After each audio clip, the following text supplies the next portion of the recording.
Key point 1. The meddling activities of the U.S. government split Korea in two. Before World War II and the consequent collapse of the Japanese Empire, the Korean Peninsula was a Japanese colony with no global significance. However, following the war's end, the United States and USSR focused on this unknown territory in a struggle to promote their ideologies. The U.S. feared an advance on Korea by the USSR to seize Japan. They gave the northern region to the USSR as a temporary trusteeship and kept the southern half for themselves. The borderline of the peninsula happened to be at the 38th parallel, and the Koreans had no say in that decision.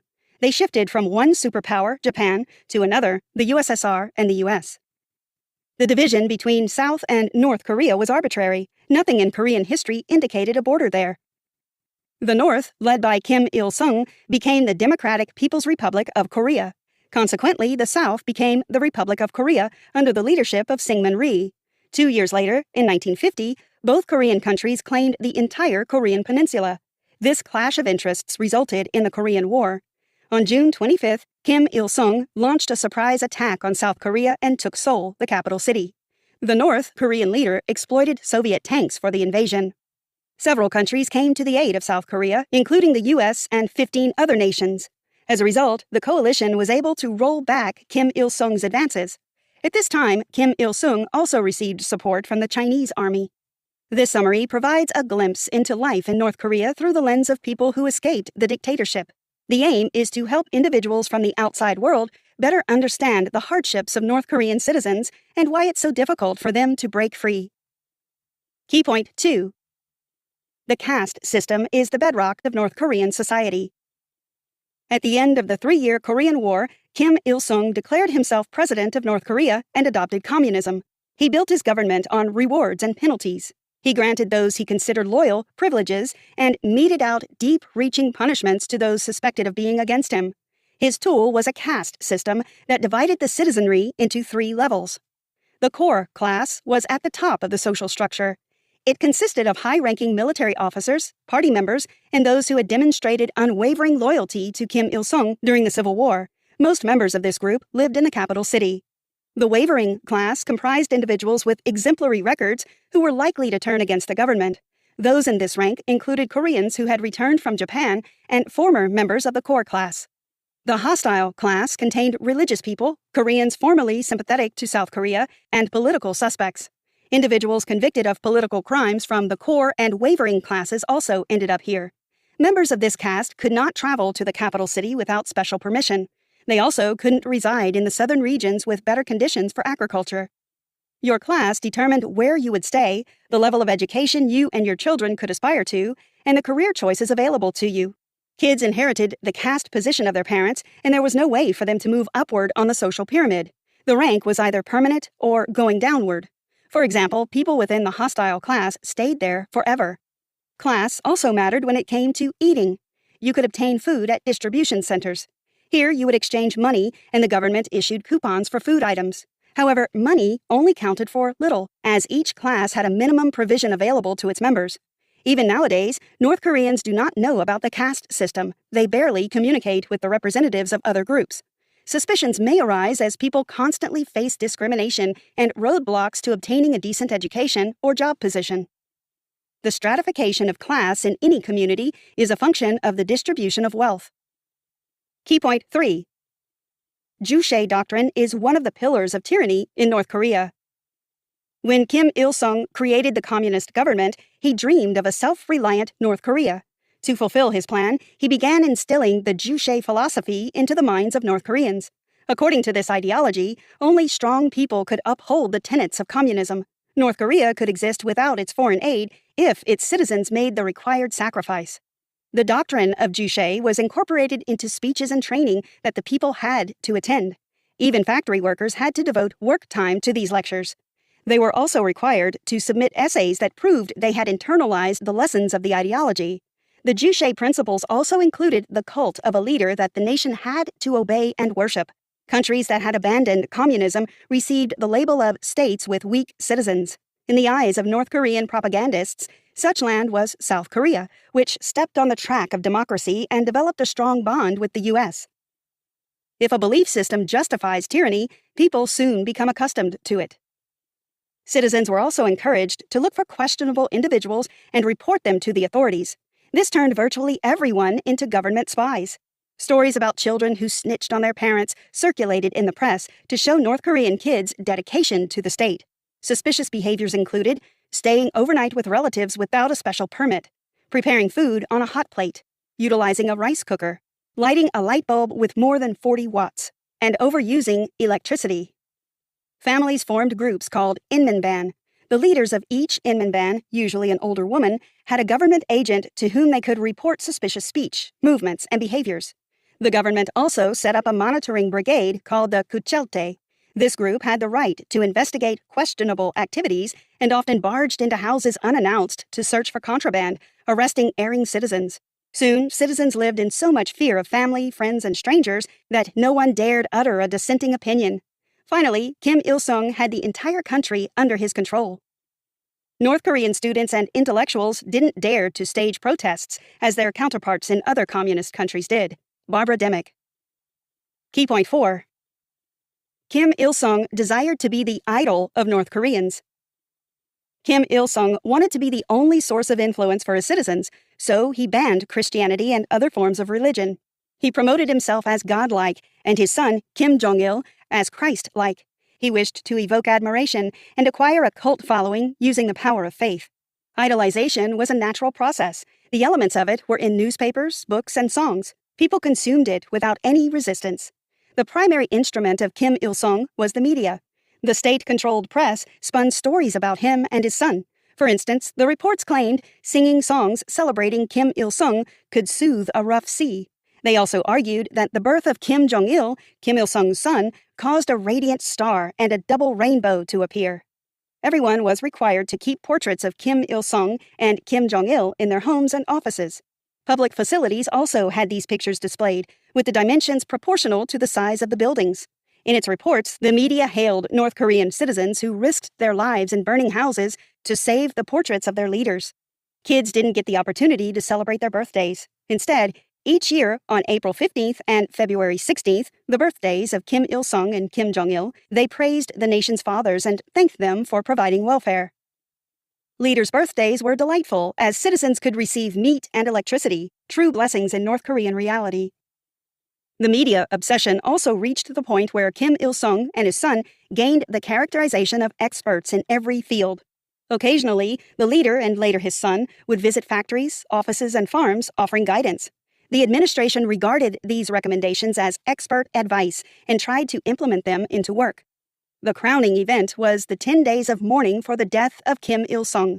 On July 9, 1994, he died of a heart attack.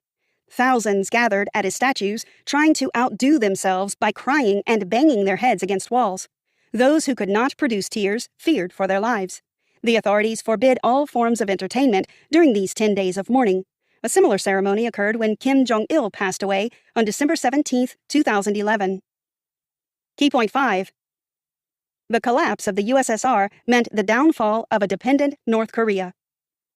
North Korea's economy was heavily dependent on its communist neighbors.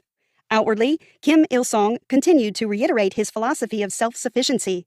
Inwardly, the country ran on imported oil at subsidized prices, electricity, and factory equipment from the USSR, China, and other communist states. When the USSR collapsed in 1991, North Korea's economy went downward. The country could neither operate its factories nor produce anything for export. The country's debt status consisted of money taken from China and Russia. Following the failure of North Korea to repay the loans, both countries decided to cut the supply of raw materials. The loss of electricity and oil severely affected the North Korean population. The government rationed electricity to the point where it became non-existent in most places. Houses had to go without heating and running water. As a result, many Koreans died of colds and related illnesses. The electricity deficit took its toll on the harvest. Farms relied heavily on technological systems and innovations and couldn't produce enough supplies for nearly 23 million people. The more there was to complain about, the more important it was to ensure that nobody did. Barbara Demick. International aid donors decided against helping North Korea because they believed the country's government must first fix its priorities. A global panic arose when the state withdrew from the treaty that ensured the non-proliferation of nuclear weapons in March 1993. Many feared that North Korea's possession of nuclear weapons could trigger a war, as the government allocated many funds to this sphere. The state's army comprised 1 million soldiers, a huge number considering the country's size. The United States tried to convince North Korea to abandon its nuclear program by proposing assistance with its energy deficiencies. This attempt, however, was fruitless. North Korea did not keep to its side of the deal. The population didn't blame the government for living in darkness and poverty. Instead, they condemned the United States and its sanctions. The North Korean government prioritized nuclear weapons maintenance over the welfare of its citizens. Did you know? It's almost impossible to tell the buildings in Pyongyang apart when it's dark because the lights are all turned off. Key point 6. Black markets gradually replaced food distribution centers. The failure of production factories hurt the economy deeply. The final straw was terrible harvests. They brought North Korea to its knees. The state moved into a massive nutrition deficit. A nationwide search for alternative food sources began when the country stopped stocking its distribution centers. Trading food items and other commodities were considered contrary to the communist spirits, and the authorities declared it an economic crime. Kim Il-sung relaxed the rules to allow individuals to sell homegrown vegetables. It didn't facilitate the situation, and people began to vend more than vegetables. As food distribution centers stopped functioning, the black market grew. People turned to illegal commerce to meet their needs and satisfy their hunger. Tofu, noodles, and kimchi were readily available on the market. Rice was scarce because Kim Il-sung forbade the sale of grains. In 1997, the government introduced capital offenses for this activity. Ordinary people turned to cornmeal as an alternative to rice. The North Korean nation accepted its fate and never questioned the government's intentions. The state taught them to be resilient and self-reliant individuals every time the propaganda machine created new theories to explain why the government withheld the supplies. For instance, the officials claimed that limited food distribution to the citizens was essential. On the day of the reunion of North and South Korea, they would hand the food reserve to South Koreans who had been starving for a long time. In other days, the North Korean government held the U.S. and sanctions responsible for the severe famine. North Koreans associated their struggle with famine with devotion to the country. People began to sell their homes when they could no longer pay the exorbitant price of illegal food items. As a result, the black market of real estate emerged, where citizens could swap their properties. Soon, people who lived in enviable quarters were homeless as they had exchanged their homes for food. They lived in train stations and begged for food, and many died of starvation. By the time Kim Jong-il assumed power following his father's death in 1994, the famine had destroyed millions of lives. Key point 7. Defection was the last resort for desperate North Koreans. In North Korea, the pace of defection accelerated after the famine. Before that, those who escaped the country were mainly delegates with the right to leave the homeland for diplomatic missions. As soon as this tendency became apparent, the North Korean government started confining the officials' relatives. In such a way, they wanted to get a firm guarantee that the diplomats would return home to their dearest and nearest. Even understanding that defection was a capital crime did not stop North Koreans from attempting to flee to South Korea. Most considered it a better alternative to the homelessness and starvation they endured in their homeland. The way out of North Korea was through the northeastern Chinese border and across 2 rivers. The coastlines were fenced, so ships and boats were unusable. Instead, the defectors had to cross the river on foot. Those who could not move paid others to carry them. Across the border, they would wait until no guards were in sight or bribe the officers on duty. Sometimes a broker would be responsible for working out the travel plans and paying bribes. These smuggling dealers could also prepare a change of clothing, accommodation, feeding, and sometimes travel documents. For example, a broker could negotiate for a passport, usually stolen and altered, and air transport from China to South Korea for the right amount. Those who defected or acted as brokers faced the risk of severe punishment, including execution. The promise of a better life across the border motivated North Koreans to take the life-threatening risk of defection. The brokers also purchased wives for unmarried Chinese men, and North Korean women willingly offered themselves. Over half of the 100,000 North Koreans living in China were married women, enslaved and poorly treated by their new spouses. Other smugglers engaged in the illegal trading of Chinese electronic devices and DVDs in North Korea. When no one could see them, North Korean people secretly watched melodramas from South Korea. This type of movie strongly appealed to them. After all, they used to be part of one nation. The actors spoke Korean and looked the same way. North Koreans observed how people lived abroad, and the most daring wanted to see with their own eyes if this was real. Conclusion. For a long time, professional observers were predicting the collapse of the North Korean regime. Contrary to all expectations, the country survived. It even managed to outlive significant historical events: the dissolution of the Soviet Union, the demise of Kim Il-sung, and the fall of the Berlin Wall. The North Korean government stubbornly sticks to its militarism policy, the buildup of arms and constant nuclear weapon testing. In the eyes of the state's leader, the world is full of enemies that threaten the nation's well-being. The economy of North Korea suffers from ineffective and groundless reforms. Remarkably, only women older than 40 have permission to sell their products. People outside of this age category must work at the state factories for small salaries. This is the best-case scenario. Some manufacturers cannot even pay their employees.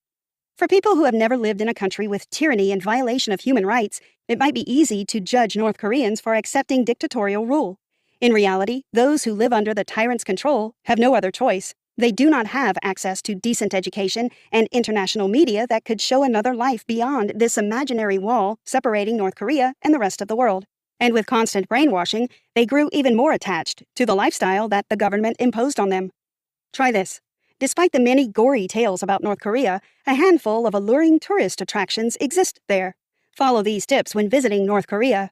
You'll be assigned a guide during your visit. Try to maintain sight of them throughout your stay. It's for your safety. Stay in the official tourism sites. Be prepared to stay off social media and the internet during your visit.